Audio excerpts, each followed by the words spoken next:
Blog Talk Radio. Oh, it's time to get real. Oh, yeah.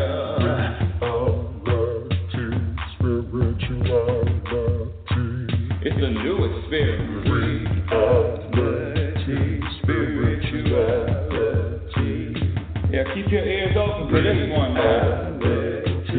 Spirituality. You got a question for RLN? Spirituality. Yeah, it's time to get some answers, baby. Spirituality. Oh, now we get real. Yeah,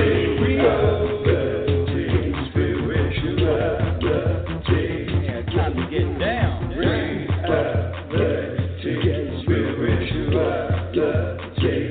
Yeah, you gonna feel good now. Real good. Now, that's what I'm talking about.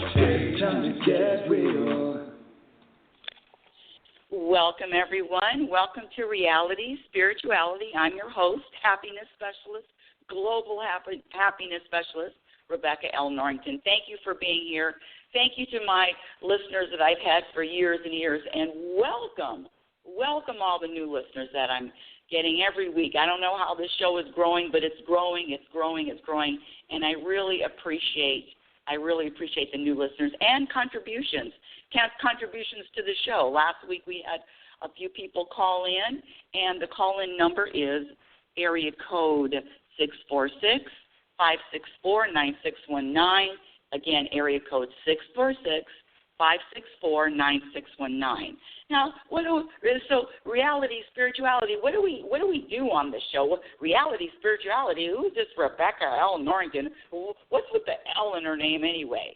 Well, Samuel L. Jackson, Rebecca L. Norrington. How's that? If he can do it, I can do it. I don't know, I just love the way that sounds. And anyway, I digress. What I do on this show is share with you, when I say happiness specialist, what I do is share with you what I've learned. When I was younger, I wanted two things. I wanted to live to my potential, and I wanted to be happy. And that question, that search for happiness was a lifelong, every day. I was looking for it. I thought, like most people, I was programmed to think that my happiness was going to come from finding that right person. I was programmed to believe that my happiness was going to come from my achievements, my accomplishments, my awards, not to mention all the money that's in my bank account, not to mention the bank account balance. I was programmed to believe that my happiness was going to come from anything that I did. I used to think that, I travel. If I want to go here. Let's see. I remember thinking, when I used to ski, I remember thinking that I want to ski all of the best ski areas in the world. I really did. I believed that since I love skiing, I went to Switzerland. You can't get any bigger than Switzerland. And then I found out there's a place in Val. It's called Val d'Isère, France. Supposedly the largest skiing area in the world. I have to go there. So, listen, when I tell you I'm just like you, I'm just like you. But what I found after all of those trips and all of the accomplishments and finding my, Prince Charming that ended in a divorce after 9 years. Listen, he's a great guy, though. We're the best of friends, and he's a really good guy. But I found that all of those things that I thought was going to bring me happiness just didn't, left me empty. I might have been happy for a moment or two, but it's just like eating junk food. I've said this before. It's just like eating junk food. It's never satisfying. So I went on this search, and for me, and I'm actually talking to the new listeners here just for a moment. Bear with me, my steadfast people that have been with me for years. Listen to that. There's an airplane. Usually I don't hear anything in the forest, and now I hear an airplane going over. Anywho, where was I?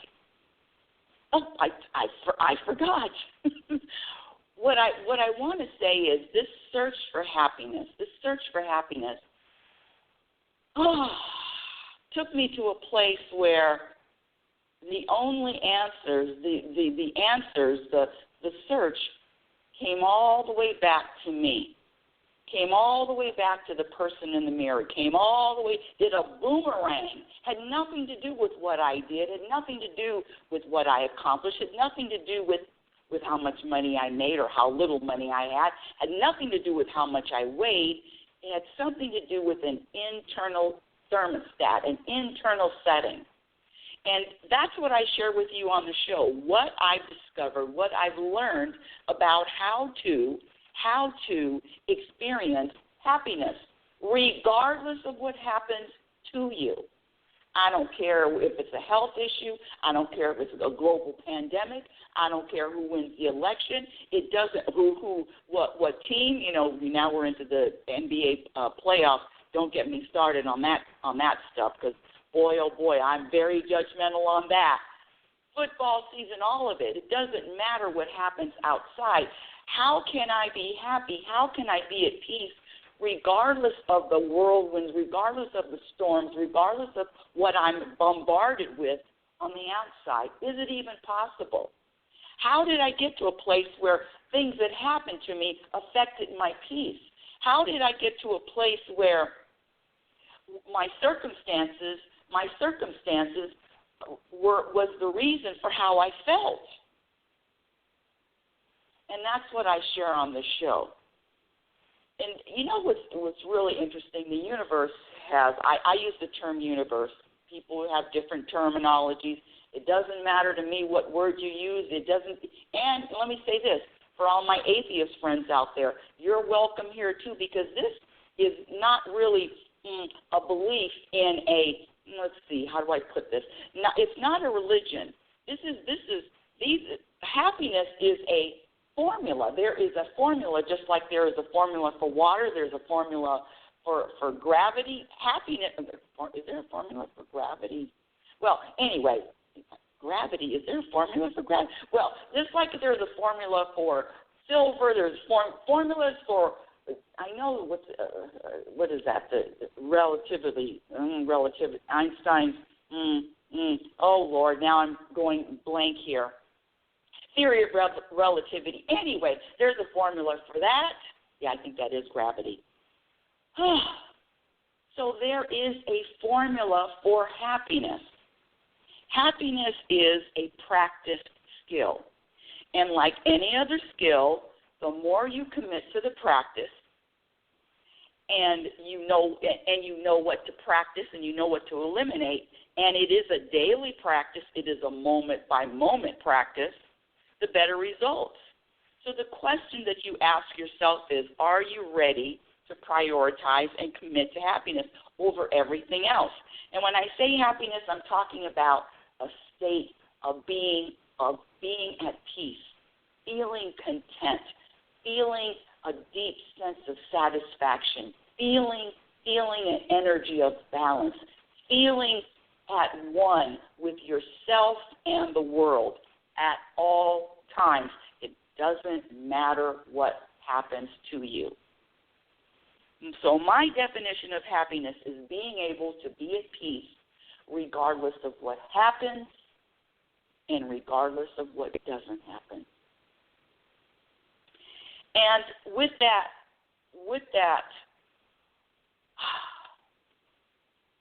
I have a one-on-one relationship with the universe. It is constant. It is active every single moment. It is living consciously in the only time, I'm going to say the only time am I not conscious is when I'm sleeping. I'm even conscious when I'm watching television. It's really crazy because I know when I'm judging somebody on TV, I can feel it. Oh, you're judging. Oh, you're judging someone. So so this practice is constant awareness, self-awareness, and being constantly conscious at all times. and also recognizing the programs. Now, when I say the programs, you know, none of us were born having judgments. None of us were born. Listen, if I went to a 1-year-old, I was sitting in the same room with a 1-year-old, and you know, he's in his playpen. 1-year-old. I'll just stay with one. And I just told this is before they could speak, of course. You know, little children taught before they can speak. I said, you know, both of your parents were just killed in a car accident, and by the way, you're getting evicted. You're going to be a loser for life. You're ugly. You're stupid. I mean, the 1-year-old would have absolutely no concept of what I'm saying. So when I say come back to that space, come back to that place, before the programming of, oh, this is right and this is wrong, before the programming of judgment, self-judgment, before the programming of knowing how to criticize, before the programming of telling yourself a story about how you're feeling and why you're feeling it. This show today, I think it's revolutionary. Let me just say this. It's revolutionary for me. I've been on this kick, this storytelling kick, how I'm feeling. Oh, I'm feeling this way because this happened, because something happened, and that's why I'm feeling. Oh, I'm angry because I'm talking to customer service, and they're asking all the questions that it just drives me up the wall. Can I help you with anything else? How are you doing today?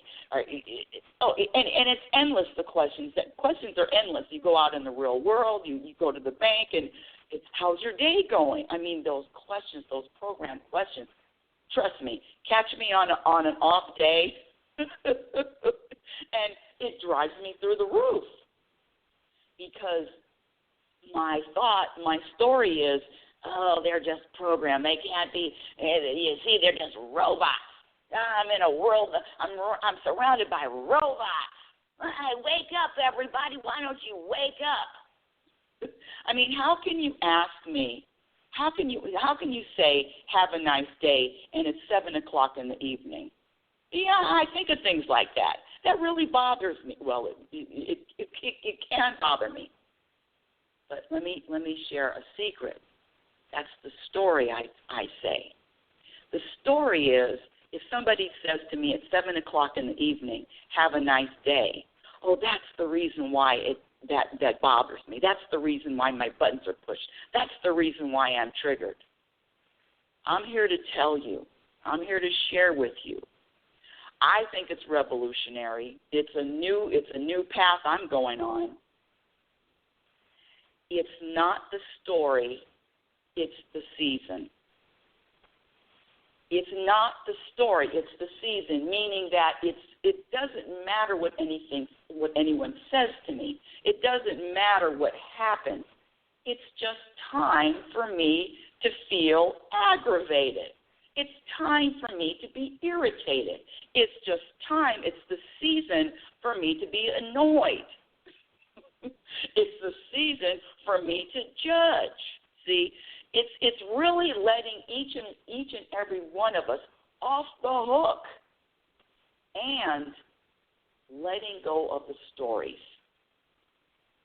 It's not the story, and that's going to be my third book. I know I haven't even finished my second book. My third book, I don't even know, but I'm telling you, this is really strong for me. It's not the season. Oh, crap, I already messed it up.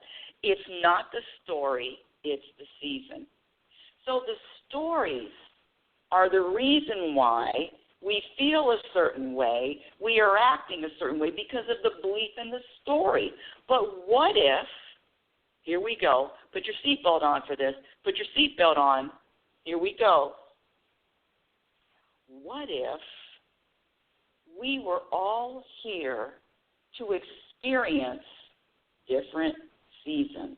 And by different seasons, I mean I'm talking about a full gamut, not just 4 seasons. I'm talking about feeling, experiencing dramatic, complication, uncertainty, feeling happy, fearful, hopeful, trusting, lack of trust, betrayal, sadness, joy, excitement, injustice. Is injustice the word? No, unjust. It is unjust. Is injustice. What? Anyway, you know what I mean. Justice. I'm going back and forth. The opposite, hope, depression, balanced, relaxed, satisfaction, dissatisfaction, feeling high, feeling low, triumphant feelings, yay, I won, defeat, oh, I lost, notice, unnoticed, open, being closed, loving, hatred, mourning, grief, death, all of it. I'm going to throw in suicidal because I'm going to throw in suicidal too. What if, without the stories, we were all here to experience all the different seasons? All of the different emotions, meaning seasons, same thing, emotions, experiences, emotions, feelings, all of it. I mean, I've heard this, there's nothing new under the sun, from relationships to your family not speaking, betrayals in the family. I mean, come on. There was a history, decades, thousands and thousands of human conditions. What if we were all from slavery to freedom? What if we were all here to experience all of the seasons without adding a story to it? It's not the customer service person or the bank teller telling me at 7 o'clock, have a good day, that irritates me. It's not that. It's just time for me to feel irritated. See, the attachment of a story on my emotion keeps me telling more stories. Now, let me say this. I don't know about you, but this was very freeing for me. And anybody out there who already knew this and already got it, well, good for you. I'm late to the dinner party because I don't know why this clarity. It started with really eliminating the stories, more and more and more, and the stories are all authored by the ego. Some people say the ego, some people call it the critical mind, that voice in our head that always tells us there's something wrong. There's something wrong with me, there's something wrong with you, there's something wrong with the world. You know that voice. Put a label, whatever label you want to put on it. That's that energy that I'm talking about. That's that voice that I'm talking about. You know the one that never shuts up, the one that when I wake up in the morning, I have all these thoughts, and none of them are, hey, this is going to be a glorious day. In fact, I remember last night. Oh, gee, I had a dream about cleaning, how everything in here was just not clean. I mean, even sometimes in the dreams, the stories are overwhelming. Having a dream about cleaning, that's crazy. Anywho, where was I? Now, when I had this revelation, just a personal revelation about really starting to recognize the stories and eliminate the stories and just accept, okay, it's just time for you to feel lonely, or it's just time for you to feel sad, or it's just time for you to feel joyful and wow, just full of life. You know the different gamuts of the emotion. It's just time. I don't know why that movie Castaway, and I didn't even know it was 2 words. I thought it was Castaway, 1 word. Like Gilligan's Island, the Castaways. But no, it's cast, second word, away. Castaway. And if you haven't seen it, it's with Tom Hanks. If you haven't seen it, it is a movie that has become, in the last few days, more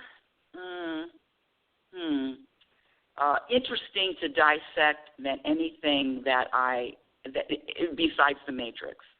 I don't know if you're Matrix fans out there, big Matrix fan, but this movie Castaway just hit me. I've seen that movie Castaway so many times, and I think before, I think I might have owned it. Remember when we had a tape, those tapes, video tapes, VCRs. I had it on a VCR. I love that movie so much. And it wasn't until the last maybe few days or a week at the most that I came up with that the universe inspired me to look at the movie like this. And I've seen the movie so many times that I have my favorite parts. So it's very rare that I watch the movie from the beginning to the end. If the movie is taped, and I've taped it, you know, you tape and you just keep it, and then sometimes I delete it, and then it's on again, and I tape it again, and then after a few weeks I delete it. I have a relationship with that movie, Castaway, and I didn't even realize why until a few days ago. But what I was saying is I don't watch the movie all the way through. That doesn't make sense. Of course, it makes sense to anybody that wants to watch it all the way through. But I have my favorite scenes. I have several favorite scenes. And I usually start watching them. I like it at the end, not at the end, but I like when he's getting on the plane and he says, "I'll see you soon," or what does he say? He doesn't say, "I'll see you soon," or "I'll see you in 2 weeks," or something like that. I like that scene. And then I'm really not in. And then I watch a little bit of the scene on the airport where he loses his little pocket watch. And then I watch the scene. I really love the scene 4 years into the. Now, for people that haven't seen it, just turn this off for maybe a minute because I don't want to ruin it for you. Okay, so turn off or skip through 30 seconds. The 4 years later scene, and he's nice and trim. You remember how he couldn't catch the fish, and then all of a sudden he's nice and trim, and he spears the fish in one swoop. I like that scene too. I mean, there are a few really good scenes that I love, and so I fast forward to all my favorite scenes. But I've seen it, and seen the scene so many times. What the hell is my point? My point is this. And this morning I looked up 3 surprising facts about Castaway. And one of the things that I read was, let's see, that the screenwriter stranded himself on an island for research purposes. And so the person that wrote the script, so he did learn how to open a coconut. He tried to make a fire. All of these things. So he was doing research for the movie. And another thing that I learned that Tom Hanks. Let's see, I'm trying to read it really quick. Wanted to do it. Tom Hanks was really wanting to tell the story that he says was verboten in mainstream movies, taking the concept of a guy trapped inside the elements with no external forces, no pirates, no bad guys, and tell it in a way that challenged the normal cinematic narrative structure. So it wasn't anything external that happened to Tom Hanks. I mean, there wasn't any stock market crash. Somebody in his life is being murdered. No, this was all him and the elements. And if you watch the movie, his evolution as a person. You know how many times I've talked on this show about growth, personal growth, spiritual growth, monitoring your growth. And the growth, the individual growth I mean, his as a person, he grew from being this asshole, anxiety-driven, productivity, snap, let's go, can't waste time, and I was the same, can't waste time, and all of a sudden he finds himself on this island for a long time. So his whole attachment to time, wasting time, using time, his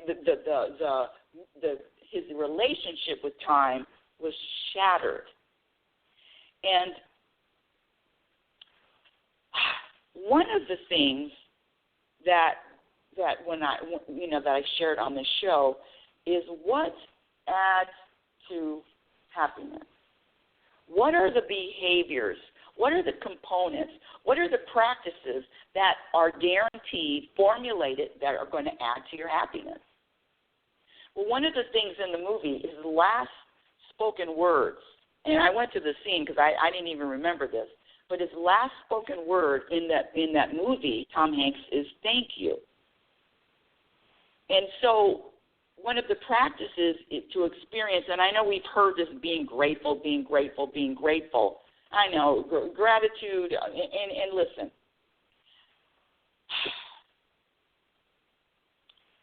The thing about gratitude is, it is a practice. But I'm going to say that gratitude can't be forced. Gratitude is a feeling that overcomes. Let me just speak for myself. It's just a feeling that overcomes me, that overwhelms me at different times. I can't. Well, I want to be grateful for being alive, and I want to be grateful for all of this stuff. But the truth is, for me, gratitude happens when I least expect it, least plan it. It just is a feeling, an experience of. It's like the sun goes down and just comes. So you're having a cloudy day, and then the day is cloudy. You just finished raining, and then the sun comes out, and you feel the warmth of the sun. We don't know when the sun is going to come out, but for me, gratitude is just, I can't plan it. It just happens. I can't, for me. Now, people might be different, but gratitude for me is just a feeling, a vibration that I cannot plan to have. Now, what happens is when I, of course, made the commitment to practice, and again, happiness is a practice skill. When I made the commitment to practice, to wanting to experience, to wanting to be happier, and again, happiness is the same as peace, contentment, balance, satisfaction, all of that. It's a vibration. It's a vibrational place. It's a vibrational sense. And when I made the commitment to practice that, I have a lot more of those feelings of gratitude, if you will, connected. I'm connected to the universe, and they're very overwhelming. They're very powerful. Usually, I can burst out crying. Just people look at me for no reason, for every reason. I had a sense the other day when I was on a cycle bike. I was exercising all by myself. The class that I wanted to join was canceled. And I went in and I said, I got my phone with me. I can put on some music. And I just started riding the bike. And, if you know me, I used to teach cycle classes when I was in California. I taught cycle classes for over 10 years. Now, let's see, I moved in 2017. So I taught cycle classes for 9 years, almost 10 years. And there were times, toward the end of my reign, when I knew I was moving out of the state, I said, okay, this is going to be my last week of teaching cycle classes. Last weekend there was an overwhelming sense of, this is a part of life that I'm not going to experience anymore. And, the thoughts come in and the eyes eyes water and wah, wah. So on Friday, I'm looking in the mirror on my cycle bike, and I'm, remembering and having reminiscing, and I'm cycle. But it wasn't a sad crying. It was wow, you're on the cycle bike, and it was just an overwhelming sense of, if you want to put a label on it, connection, gratitude. You could still ride the bike. Oh, remember this song, and used to ride to this song. All of the reminiscing would come back, and I was overwhelmed, and I was boo-hooing while I was exercising. Boo-hooing. But it was a good boo-hoo. They say happy tears is one of good boo-hoos. I'm way off the track, but I wanted to share with you. So this gratitude, this feeling, overwhelming feeling that connects you, or you feel connected, we've all experienced that. We've all had that. I know you have, every single one of us. And this movie, Castaway, has all the emotions, all the experiences that any one person in life can have. I read a few of them because I start writing down, and these kids keep writing and writing and writing. But the movie shows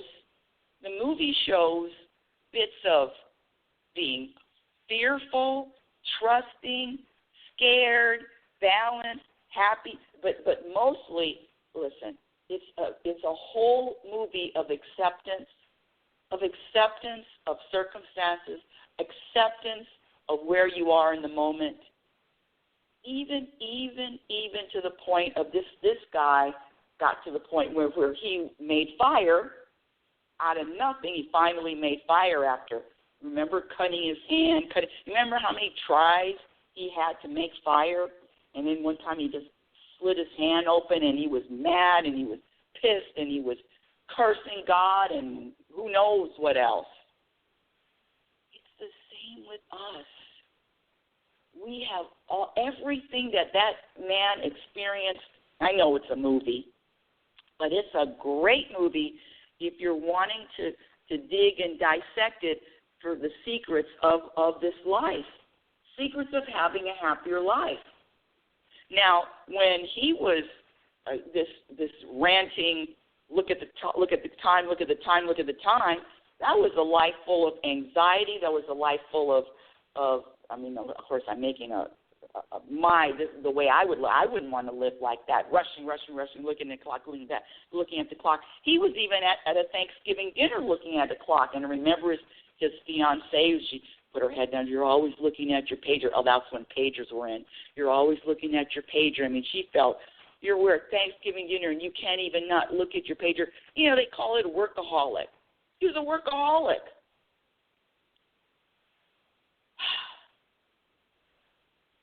And this man went through transformation, not only workaholic, so now he's in the middle of plane crashing, doesn't even know if you're going to die.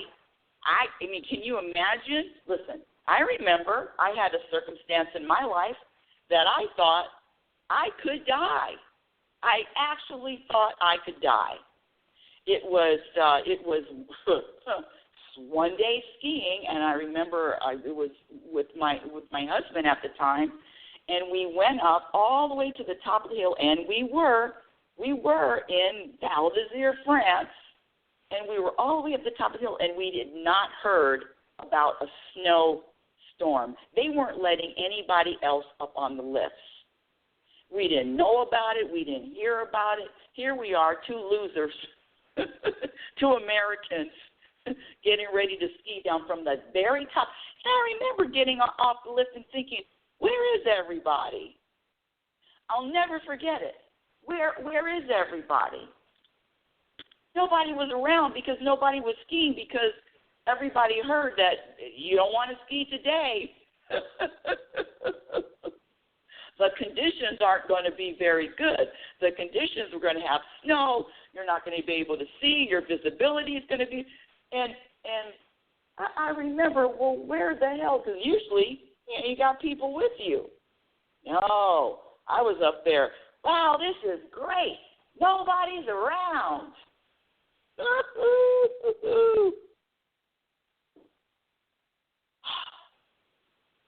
I remember starting to ski. This was in the early 80s. I remember starting to ski down. We were skiing down, and we went on the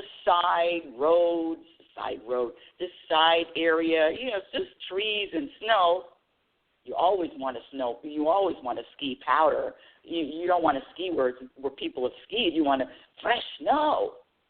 And I remember going down one area, and there was absolutely no one around.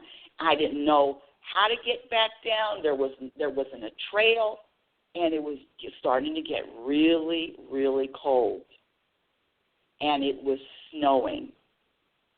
And I don't remember exactly. My ex-husband he's got such a great memory. He remembers everything. I remember there was a time where we looked at each other, and I don't know who said it first, but my hands were so cold I couldn't bend. You couldn't bend at the knuckles. My hands were so cold, and we said, you know what? We have to go back up. We can't go down. If we keep going down, who knows how long? We're already freezing. So we went to and I'm just going to make this a short story because, listen, I could go off forever. We had to walk up the hill, and you have to sidestep. You can't walk up a hill with your skis facing toward the mountain. You have to sidestep up. And we sidestepped up. I don't know how long it took, but we finally got to the rope tow. And it's a rope tow. It's a pulley. It's a rope that's on a pulley, and it just keeps moving, and it keeps moving and moving and moving, and so you hang on to it, and it'll take you right up. It'll take you up. There was nobody around. We were the only people there, and my hands were getting colder and colder. So the rope pulley, I remember he tried to go up. I tried to go up. No, he tried, and he got all the way up. And I tried to hold on to that rope, and I fell, and I just was holding onto that rope, and it just dragged me. I couldn't stand up. It just dragged me through the snow. And my husband, he said he almost started crying because a lot of help he was. Why wasn't he down there helping me? He said he started crying because all he saw was this little, because I always wear black. My house was always black. I just saw this little black outfit, holding onto the rope, being dragged through the snow up the hill. And I had to hold on with all my might. It wasn't just holding on and just no. I knew I couldn't let go.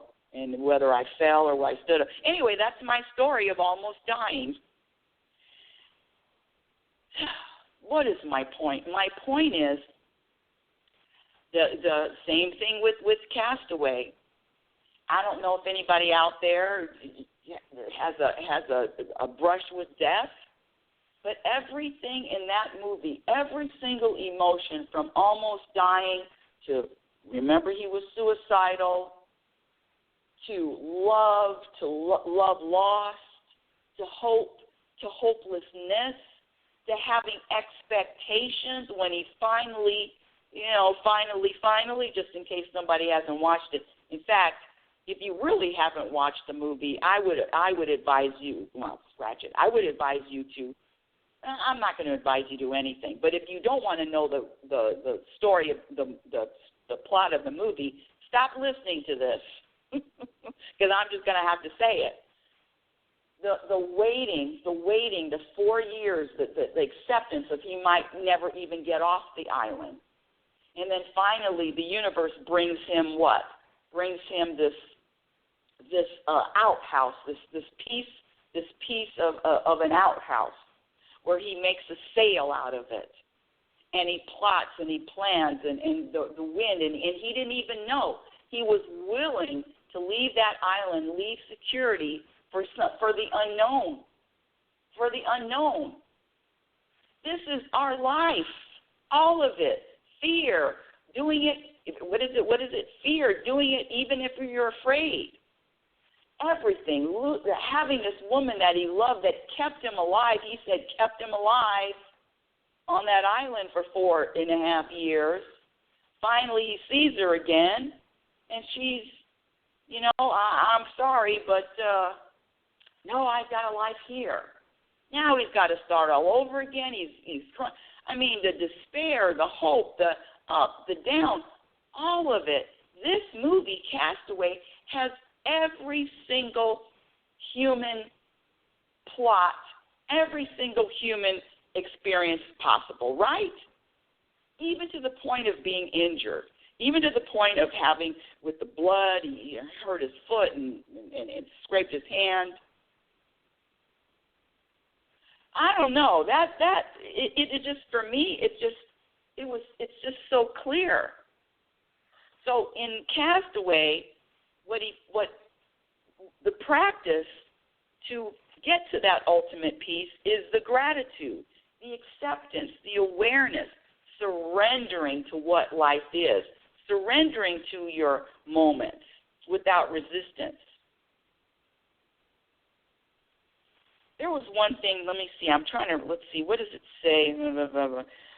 I don't want to show a man conquering his environment, but rather the effect the environment has on him. That's right. Listen, audience, my dear audience, we are all going to experience countless amounts of life's ups and downs. Countless.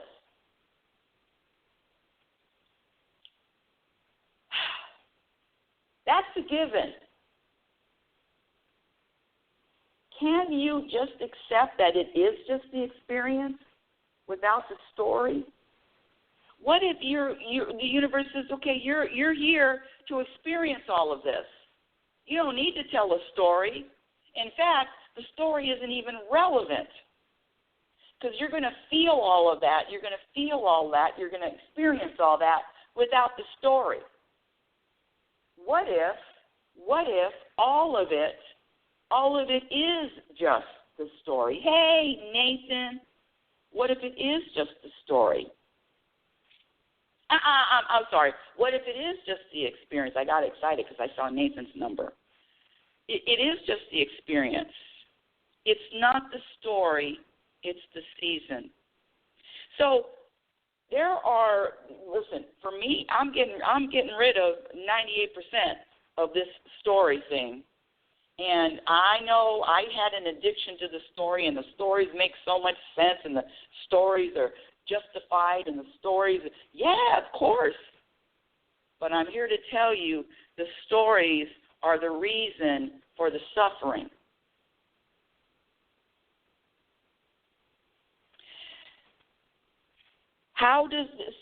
If you insist on keeping your stories, ask yourself this question: how does the story benefit you? What do you receive? What are you receiving when you're holding on to the story? What do you receive from others when you're telling your story? Is it sympathy, compassion, pity, love, bonding, concern, attention? So the story is really, I'm telling you right now, I am abandoning all stories. And this movie, Castaway, with every single element that life can throw at you, this man experienced in that movie. From the ultimate fear of dying, to suicidal thoughts, to love, to lost love, to solitude, to loneliness, to hope, to despair, to triumphant, to uncertainty, a life of uncertainty. And that's all because of his destiny being, was there anything, here we go, was there anything that could have prevented we could think of 100 things that could have prevented the plane going down, right? Pilot error, mechanical error, whatever you want to call it. But what if his destiny was to be on that island, experience all of that, to get to a place, because you can see the character was not the same man that that landed on that island. In fact, at the end of the movie, which is just so interesting, at the end of the movie, he went to a place where he found peace with not knowing where to go, not having a direction, starting all over. I mean, it shook him up for a minute, starting all over. And so what if that's us?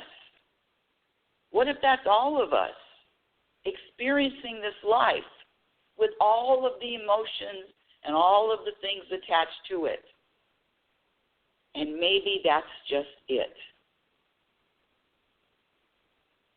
I'll tell you this. I think that yes, I'm here to experience a range of emotions, a variety of emotions. I don't care from mourning to grief to happiness to questioning to please, confusion, complicated drama, peace, all of it. All of it's the experience. Am I going to label feeling like shit? Oh, I feel like shit today. Yeah, I'm supposed to experience that too. And what? It's a rainbow of experiences with all different colors.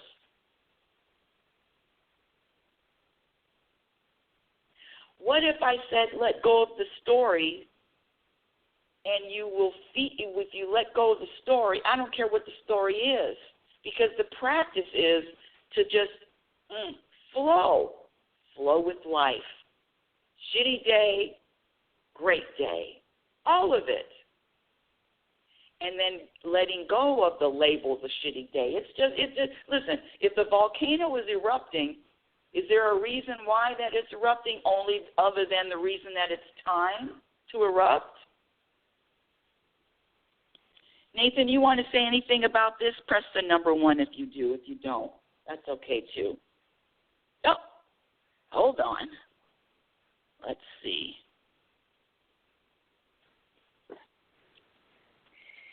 Hello. Good morning, good evening, and good afternoon.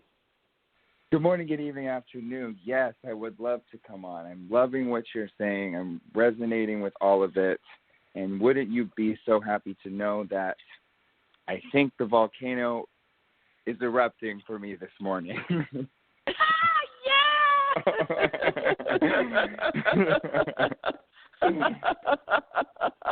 I thought, what a lovely time to call. Yes. Well, you know what's interesting? Now, see, you said something that I audience, do you understand this? This gentleman, this youngster said, the volcano is erupting, which means you're feeling anger, correct? Correct. And yes. And he's laughing. Right. Well, go ahead. Yeah, go ahead. I mean, I called in. Yes, volcano was erupting, and then it was. I think it wasn't in peak eruption. It was more like lava just still flowing down the volcano. And then I tuned into you, and you were just talking about what it felt like I was going through. And not attaching a story to it for me means not piecing together why, not making it too complicated. Just not making it too complicated. I'm feeling this way, and my mind is telling me it's about another person. My mind is telling me what I should say next to make it better. my mind is telling me that it's not okay. And mind is saying so many things. But the truth is really simple, and I was angry. And that's it. I like that you use mind when I say ego. I'm going to have to remember. I like the word mind as opposed to ego. Well, I like both, but mind even makes more sense to me because the mind never shuts up. But did you hear anything about the movie Castaway that I was talking about earlier? Did you hear it or you didn't hear it? I did. Yeah, I liked it. I liked all of the. Yes, I did because you were talking about all the things that he learned and how he changed, and just he went through the whole spectrum of experiences. Yeah, everything, including anger, deep anger, and see. Okay, so let's get back to what you said about this angry thing and the volcano. And so that's what I'm here to say. I don't know if you listened earlier, but I was talking about at 7 o'clock, I'm at the bank and somebody tells me, have a good day, and it's 7 o'clock. Now I'm irritated and or annoyed. Did you hear that part? I didn't, but I've heard stories similar to that before. Thank you.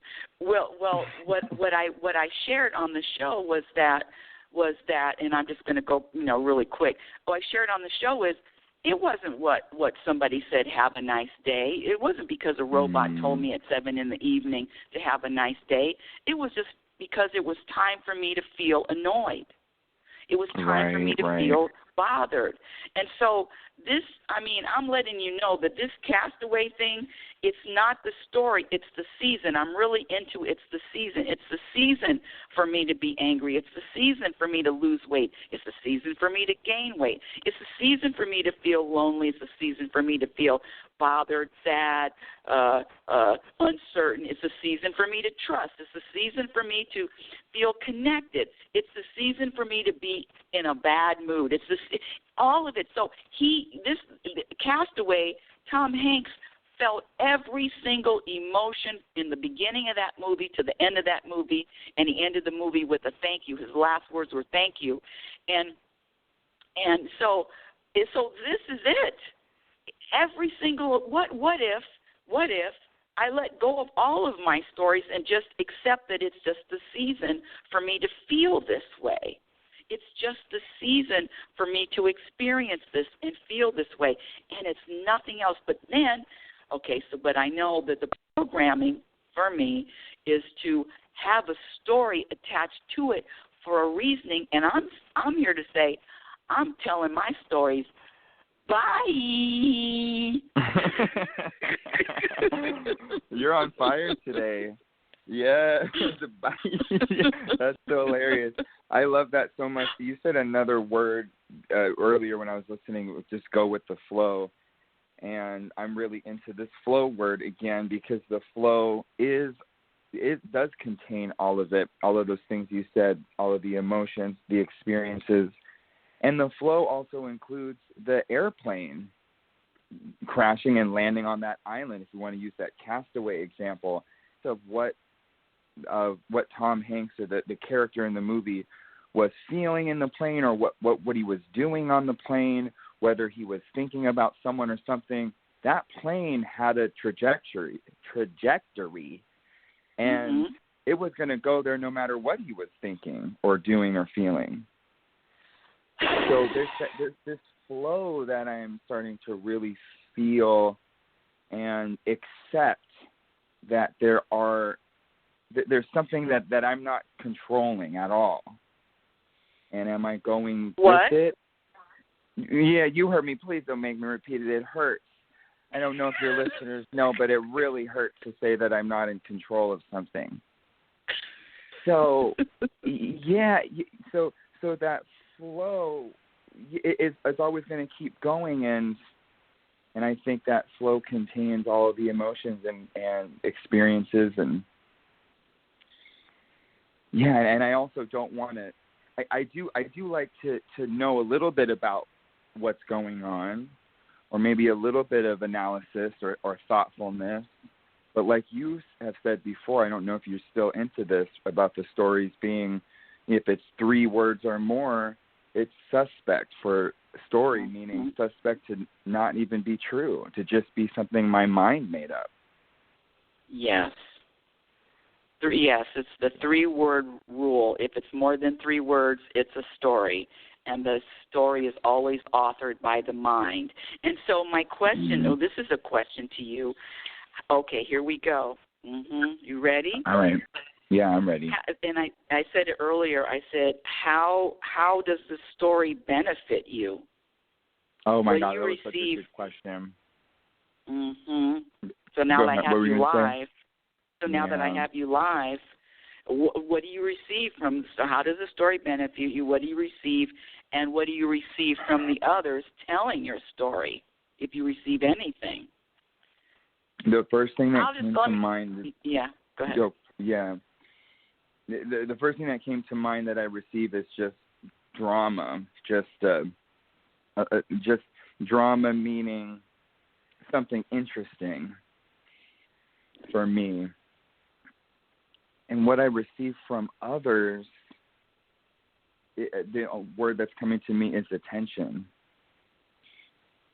I feel like I get attention when I have a dramatic story with a lot of people involved and something I've thought about and the reasonings and then why it made me do this, and yeah, I feel like I get attention from a dramatic story.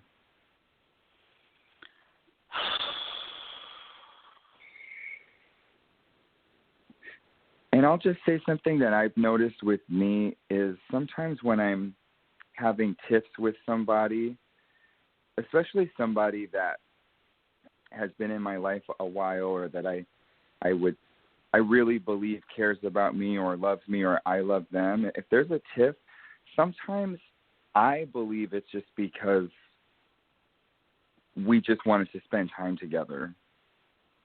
And maybe it's because we haven't talked or hung out or something.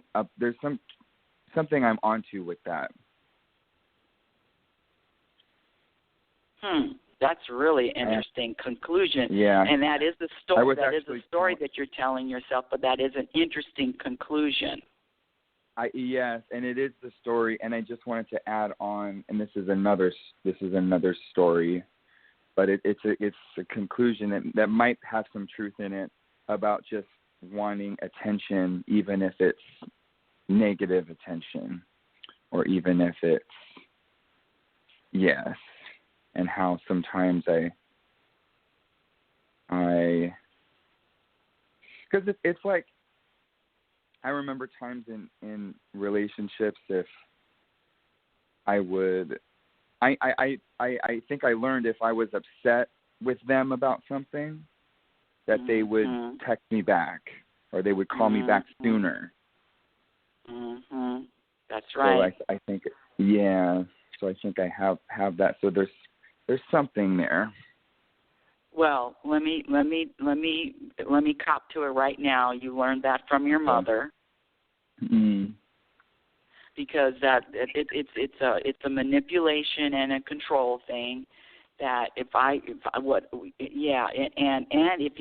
you don't give me attention or you don't respond, then I'm going to escalate it and I'm going to really right. go crazy.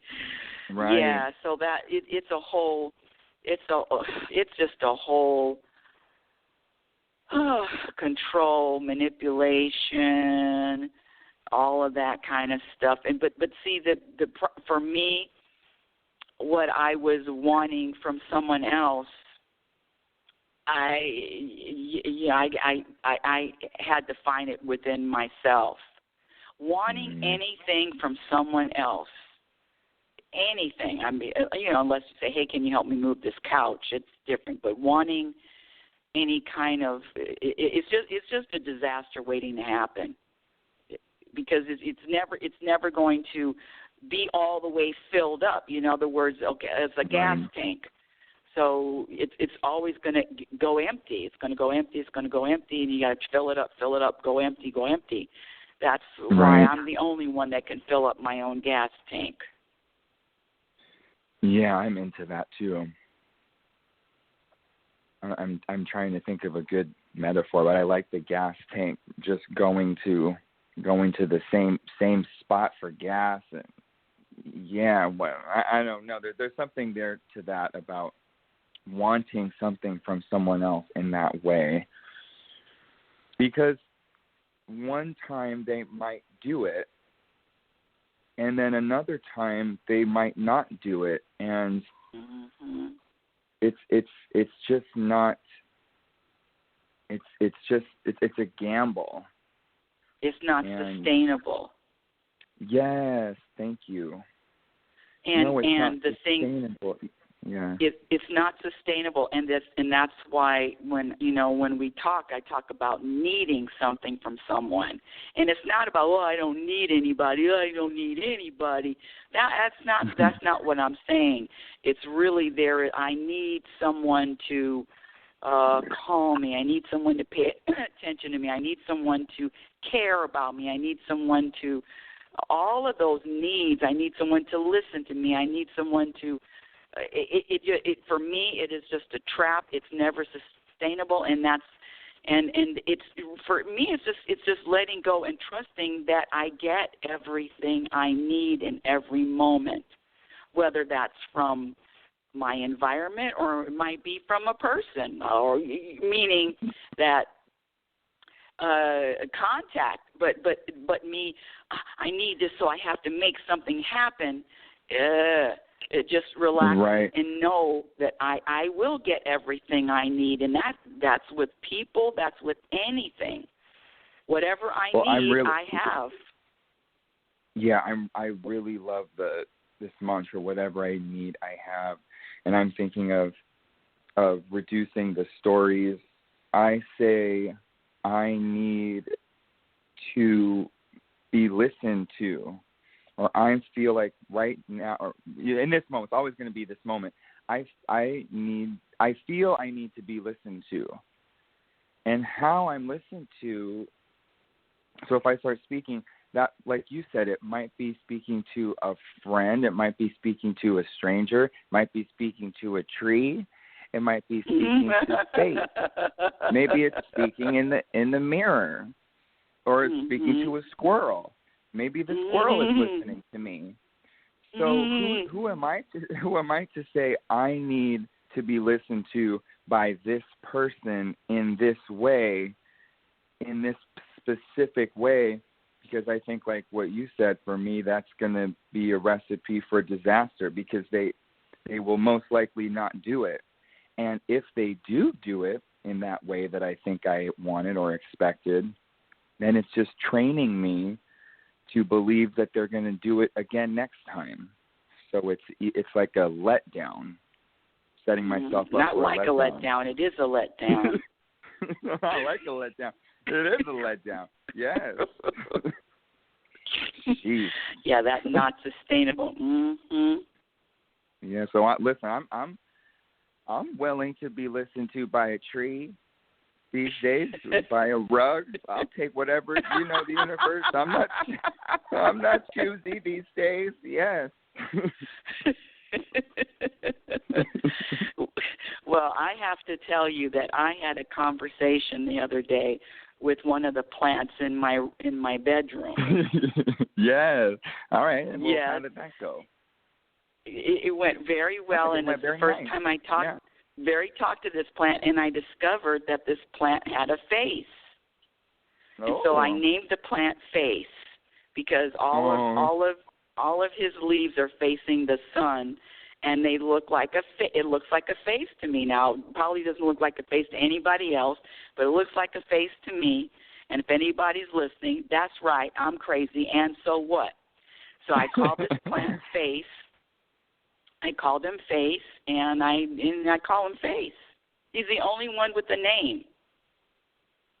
Yeah, I don't remember you having names for other plants. So we got a plant with the name Face. Is this one of the newer plants? No, it's the plant in the corner. It's the plant in the corner in the room near the couch. Oh.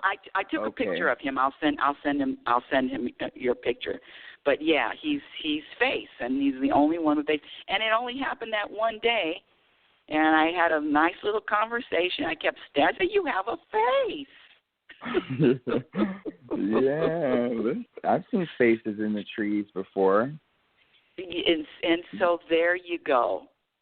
Yeah, I love that. I love what's comforting to me, and what also requires trust on my part is what I need, I will get. I might not, I don't know how I'm going to get it or when or in what way, but trusting that what I need, I will get. How about this? What you need, you have. Oh, God. It's not about getting. Right, what true. You need, you have. You have what you need in all moments.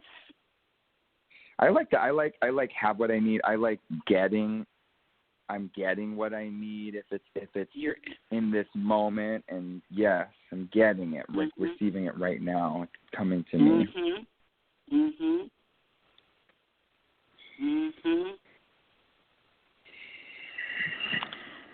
Hey, now it'll be $500. All right. Well, that's a small price to pay. Well, some people think it's an exorbitant amount to pay. Right. I guess it depends on how much we think peace costs. And thank you for that. Or how much do you value? I mean, listen, I don't know. This is just number one for me. It might not be number one for the majority, but it's number one for me. And I'm just I'm writing it. I'm writing it all the way out.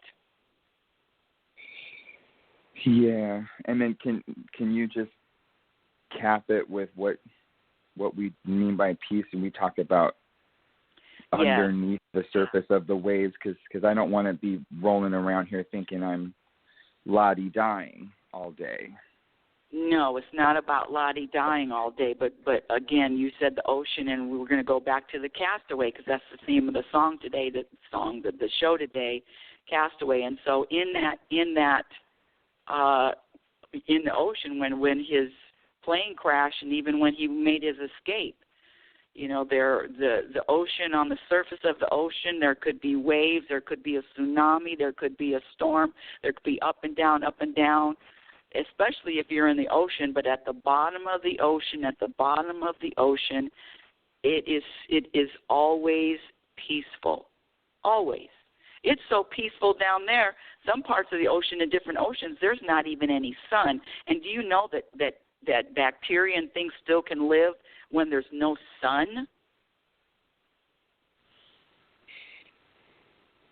Yeah, me? Yes, I do know that. I know that from watching National Geographic with you. Mm-hmm. All conditions, yes. All conditions. We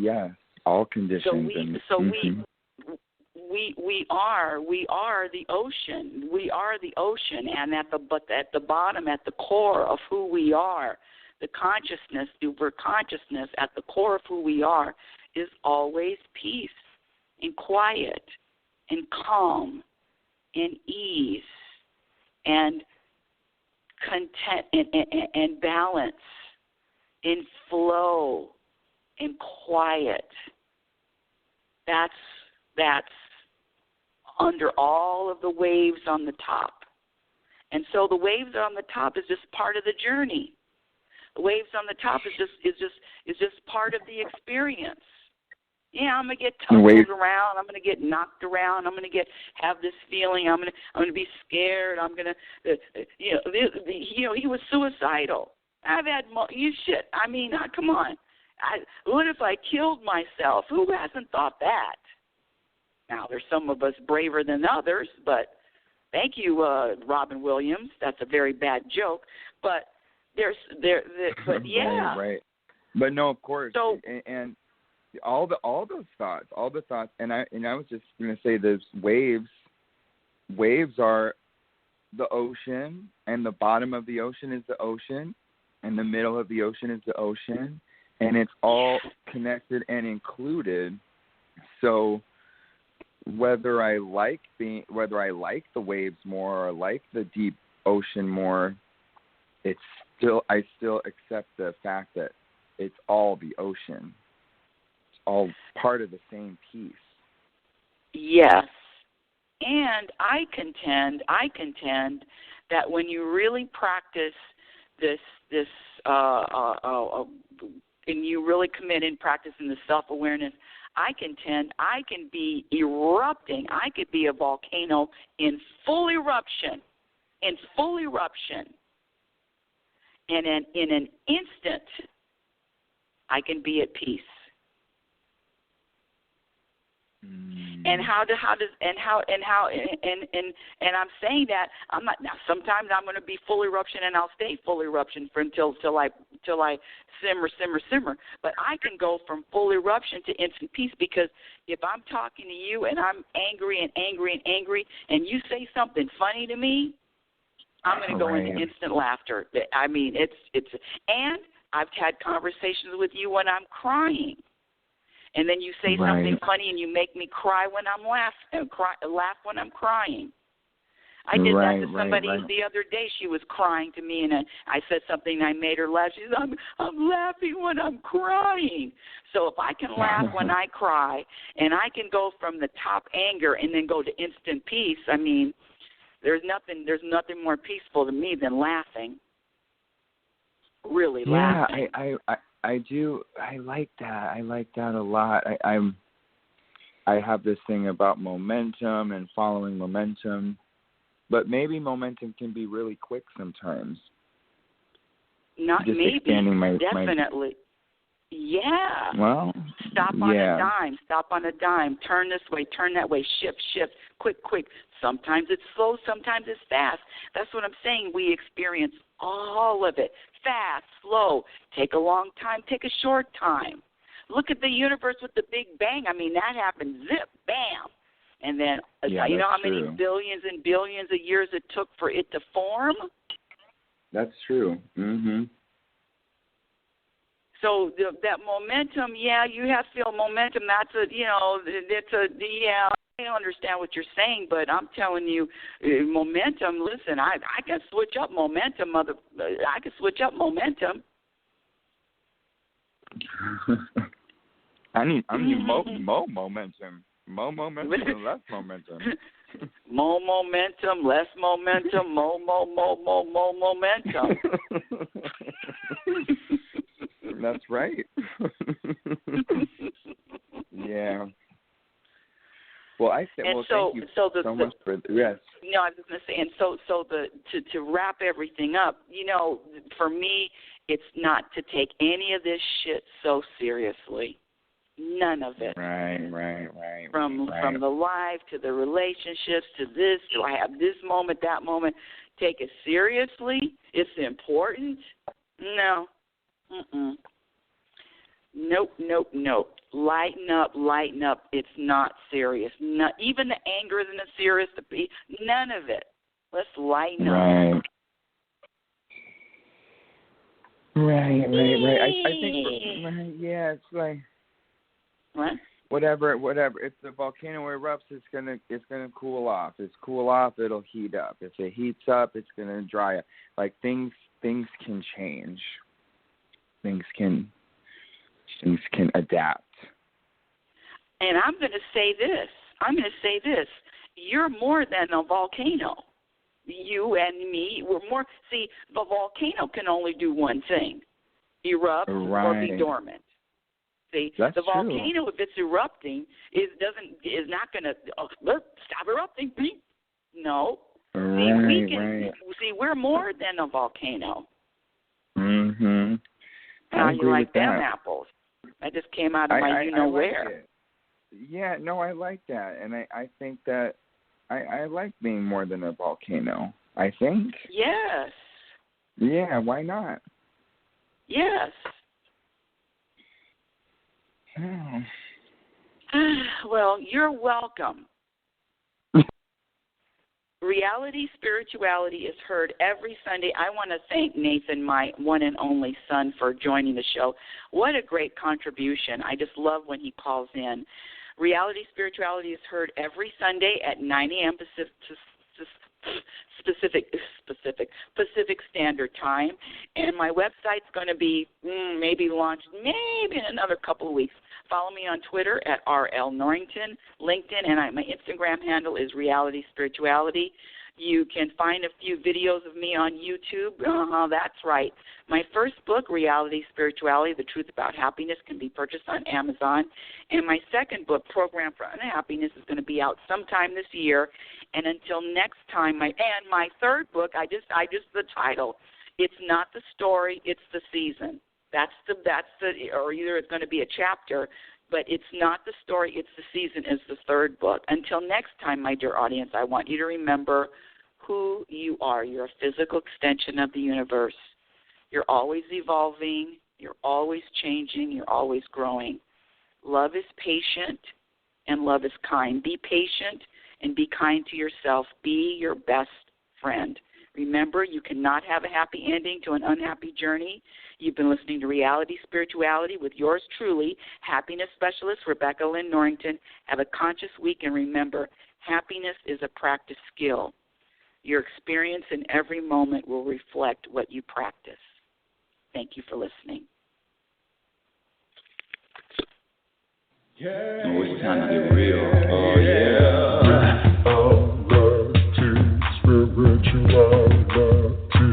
It's the new experience. Reality Spirituality. Yeah, keep your ears open for this one now. Reality Spirituality. You got a question for RLN? Reality Spirituality. Yeah, it's time to get some answers, baby.